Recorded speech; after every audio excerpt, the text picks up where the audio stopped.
Welcome to Joyful Eating for Natural Vitality, episode 271. And this week, I'm sharing with you one tiny, powerful habit to build self trust with sugar.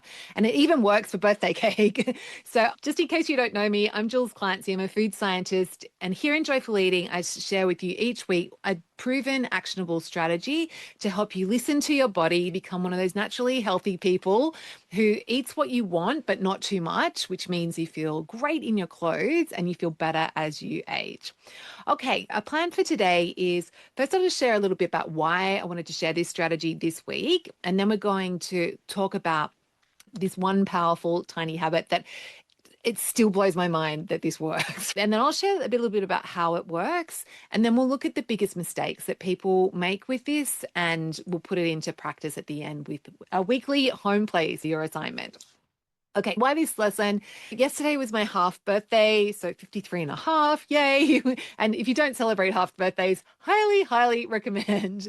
But anyway, so because it was my half birthday, I planned to make this cake. Actually, I have the cake here. So if you're watching on YouTube, you'll be able to see the cake. And it was seriously the business. So it's a spiced apple cake with layers and then has a brown butter frosting in between the layers. And seriously, brown butter is one of the most delicious things you can eat ever. Turning it into a frosting and having it with the cake was just like the business. But anyway, and I also yesterday, it was Sunday, wanted to make a batch of cookies to have for school lunches and stuff as well. So I did a lot of baking yesterday.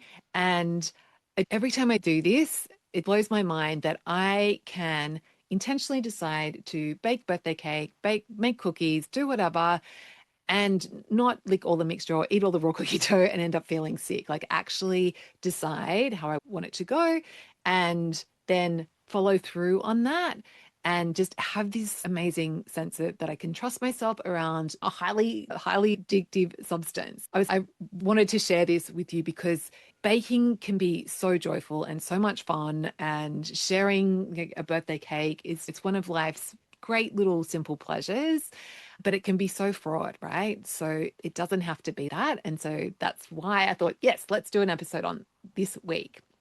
So basically, the tiny, powerful habit I have, and this works for alcohol as well.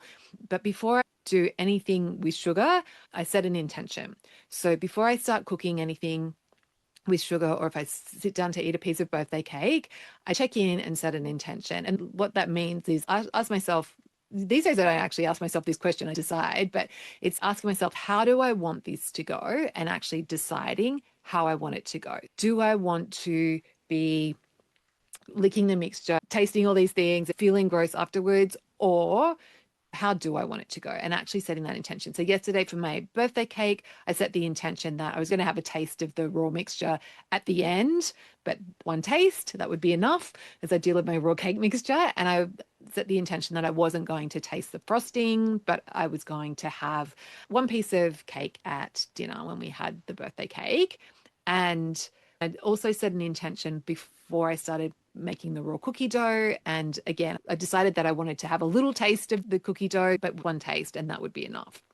And I did it. I followed through on my intentions. And it's really mad that we have the ability to do that, that we have the ability to either eat on autopilot and keep going back for more and more and more, or we can actually use our conscious brain to make choices around things, even things super delicious and highly addictive sugar. So how it works is we have two parts of our brain. The prefrontal cortex is the most evolved part of our brain, which can weigh up future consequences. So it knows, yeah, sugar's delicious. And also, if you eat too much of it, you feel gross and the scale goes way up. So it can weigh up those consequences. Whereas the other part of our brain that we can use to make decisions around food is the amygdala, which is that part of our brain, it doesn't understand about future consequences. That part of our brain goes, sugar, delicious, give me more sugar, right?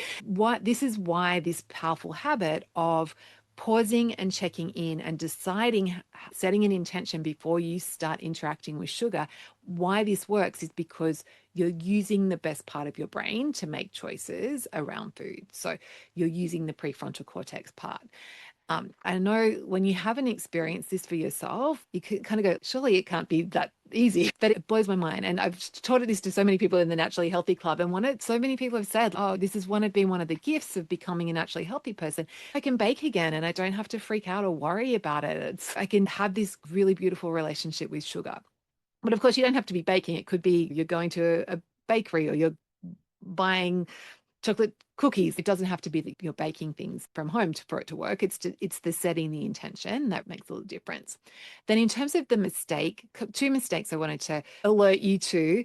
One is trying this and expecting to be perfect. And then occasionally I don't I don't really set an intention. I forget to set an intention, or I do kind of think about it, but I don't set a firm intention. Then I end up overeating, whatever it is.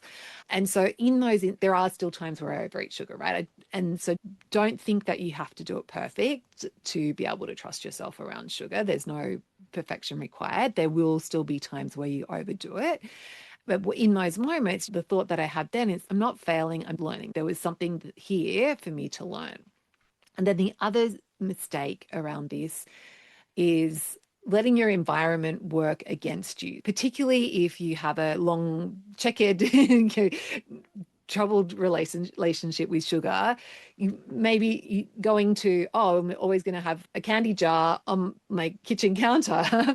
Probably not the greatest strategy, because then you're going to be seeing that every time you walk past it, and that's going to be hard. Or another example could be, if you normally struggle around chocolate, buying a giant family-sized block and opening that and having that in front of you. So what we want to do, instead of letting your environment work against you, is engineering your environment. So having some boundaries with yourself to make it easier. So if you are going to have candy in the house, putting it in a cupboard and then serving yourself out when you are going to have some, but putting the rest of the way before you start eating.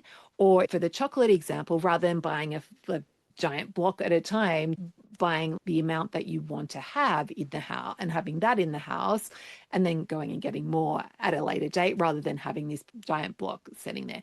Knowing that over time, you build your ability to you build that self-trust muscle that this can change, but having boundaries in the beginning and engineering your environment in the beginning, it's not you being weak, it's a really smart strategy.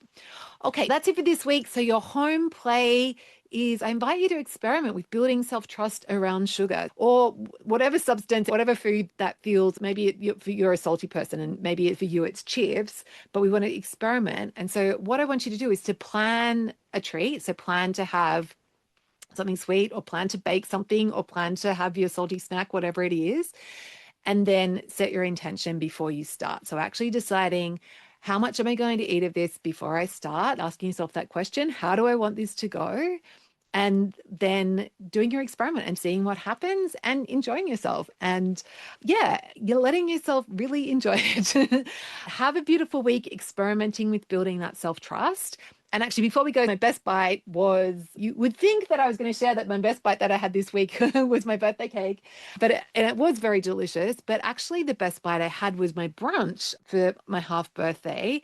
And I love this about being naturally healthy, is when nothing's off limits, I can really check in with what do I really want. And what I really wanted for my birthday, for my brunch, was a broccoli bowl with poached eggs, mayonnaise or garlicky mayonnaise. And then I went to town on my flavor bomb. So I had some seaweed snacks chopped up, had that going on. I had cooked some prosciutto in the microwave, so it was crispy. So I had crispy prosciutto and then some nutritional yeast as well. And that combo was so delicious, and yeah, actually even more delicious than this cake. But I'm more of a savory person. Before we go, if you want more actionable strategies, I actually have a Substack newsletter called Joyful Eating for Midlife Vitality. And in that, you can leave comments. You get a written version of the podcast episode each week, the strategy each week, and also you can interact with the other people in the community. Check out the link in the show notes and come on over, and you can leave me a comment and let me know your thoughts. And I would love to hear what you decide to experiment with and how that goes for you. And please leave a comment. I would love to hear from you. Okay, have a beautiful week, and I'll catch you next week.